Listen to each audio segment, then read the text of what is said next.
Good morning, everyone. Thanks for joining us at 7. I'm Tracey McCain. I'm Caitlin Nuclo. You're watching Eyewitness News here on the Wax. We appreciate that. And we do have a lot to get to this morning. But first, we want to start with the weather. Let's say hello to meteorologist Tyler Hughes for a check on that first alert forecast. Hey, good morning, Tyler. Good morning, ladies. And what a sunrise. Yeah. Gorgeous. We have it on the camera behind you there. And then here we have the Windsor Locks camera pulled up. No plane flying by on the camera yet. I've been waiting. I've been sitting watching the camera like, come on, plane, please fly by. It's only when you turn away. I know. We'll keep an eye on it. We'll keep an eye on it. Ready to go there. Nonetheless, oh yeah, we got one that looks like it's about to leave. Should we just sit on the camera? No, we have weather to talk about today. But nonetheless, shaping up to be a nice day. A bit below average in the temperature department. Temperatures out the door right now are in the 40s for the most part, unless you're along the immediate shoreline where the water is holding you in the 50s this morning. So 51 for Bridgeport, 54 New Haven, 46 for the capital city this morning, 40 in Meriden. Torrington, one of the cooler spots, was in the 30s this morning, now up over that 40-degree mark as well. So here's where we are today. We start the day with lots of sunshine. Official sunrise coming up just 12 minutes from now at 7:13. Sunshine around through the morning. We climb into the upper 50s, even low 60s in some places. And then later on this afternoon, the clouds begin to fill in a little bit. We have an upper level disturbance that moves in, brings some cloud cover along with it, and also the chance for an isolated shower later on. So we'll step you through Futurecast, those isolated shower chances coming up in the full first alert forecast. Plus, we'll have a look at what's going on in the tropics. I'll see you in just a couple of minutes. All right, thanks, Tyler. Let's get you an update here as you're heading out the door. Quick check at that Connecticut Chevy First Alert traffic report, 7:02 here. As you're waking up with us on the Wax on your Thursday, we do appreciate that. Just a heads up, this is an active construction project here that could impact your commute, both the afternoon, morning, evening, all the things for the next about week or so here in Meriden. Route 15 northbound, exit 64B to 91 north.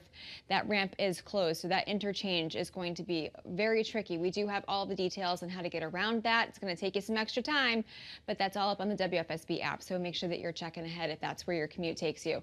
We have some road work that's already getting set up here along the Route 9 corridor. This is in Middletown. You can see running right along the Connecticut River. The Aragoni Bridge there off in the distance. Visibility is great. Road conditions are favorable here as you're starting your morning. Live look outside here in Hartford, 91 north and southbound. Normal delays that are building there. Live look in Vernon on 84 here and in Meriden along 91. So again, not doing too bad as you're heading out the door. Normal delays as that traffic volume increases. We'll get you another update coming up in just about 20 minutes. Let's check out your Connecticut Chevy First Alert traffic report driven by your Connecticut Chevy dealers. Right, this morning, calls for new homeschool regulations in our state continue 2 weeks after the remains of a young girl were found behind an abandoned house in New Britain. Investigators say Jacqueline Torres had been pulled out of the New Britain school system about 2 weeks before she died. Her mother is charged in her murder and abuse. Activists are pushing for Mimi's Law, named after Jacqueline. Her nickname was Mimi. It calls for welfare checks, improving communication, and increasing accountability.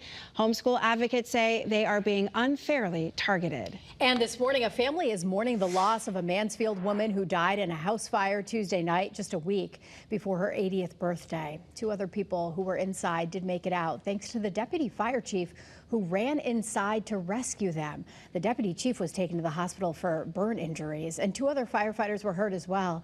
Investigators still looking into how the fire started.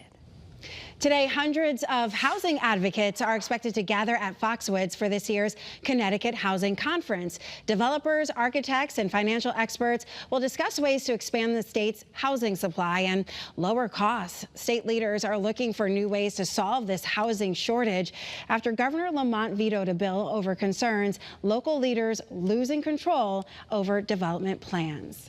Well, this morning, plans to put armed security guards in Bristol schools are moving forward. The Board of Education's Policy Committee approved this last night. District leaders say the guards would not replace the current school resource officers and would undergo a thorough hiring process as well. The full Board of Education could give final approval as soon as its next meeting on November 5th. Well, right now, police in Waterbury are searching for the person they say hit someone and then took off. Your reporter, Taylor Knight, has all the details we know about the investigation at this point this morning. Well, officers here at the Waterbury Police Department spent hours investigating this hit and run crash. It happened last night, and they are still searching for the driver this morning. Waterbury police say a driver hit a pedestrian at the intersection of Stilson and Wolcott roads. You can see officers investigating in a crosswalk in that area. There are evidence markers around a bag with food on the ground and a hat. Waterbury police say the victim is a man and was taken to the hospital. He is in critical condition this morning. His identity has not been released at this time. The area was closed for several hours overnight, but has reopened to traffic this morning. We are working to get more information about the car that was involved in this crash. We will bring you any updates on air and online at WFSB.com. Your reporter in Waterbury, Taylor Knight, Channel 3 Eyewitness News. Right now, Bristol police are trying to track down a man who they say tried to pick up a young girl he didn't know outside a local school. Your reporter Roger Suzanne has more on the investigation and the details on how the child is doing this morning. Good morning. Fortunately, that little 9-year-old girl is safe this morning, which is the most important thing. But the situation itself is still extremely unsettling. Bristol police tell us it all played out here outside the St. Joseph School last night after CCD class. They say the driver pulled up in this dark-colored SUV and then called the girl over multiple times by name. Now, fortunately, staff members saw all this as it was happening, and they approached that suspect, who, we're told by police, then just sped off. Investigators tell us the little girl's family members do not recognize the suspect, and they do not even recognize that dark-colored SUV. Now, at this point, police have released a description of the suspect, but I have to tell you, it is very limited. They tell us they believe it is a man between the ages of 20 and 30 with tan-colored skin and dark curly hair. If you know anybody that matches that description that also drives around in that kind of dark colored SUV, you are urged to contact Bristol police right away. Reporting in Bristol this morning, I'm your reporter Roger Suzanne, Channel 3 Eyewitness News. Well, this morning, growing frustration on Capitol Hill as the partial federal government shutdown continues now into a 4th week. The U.S. Senate failed to pass a short-term bill for a 12th time yesterday. The Senate could vote as soon as today on a bill to pass some pay some federal workers who have stayed on the job without pay during the shutdown. This morning, the attorney for Costa Diamantis says they will appeal his federal bribery and extortion conviction. The jury found the state's former budget director guilty of all 21 counts Wednesday morning, just days after starting deliberations late Monday afternoon. The jury concluded he accepted bribes in exchange for school construction projects. He's scheduled to be sentenced in January. Some new information this morning about a deadly fire at a homeless encampment in Milford over the summer. The victim's death is now being investigated as a homicide. Police say the victim died from burns and smoke inhalation. The fire broke out behind the Lowe's store on Old Gate Road, and a second person was seriously hurt as well. Still no word, though, on what caused it.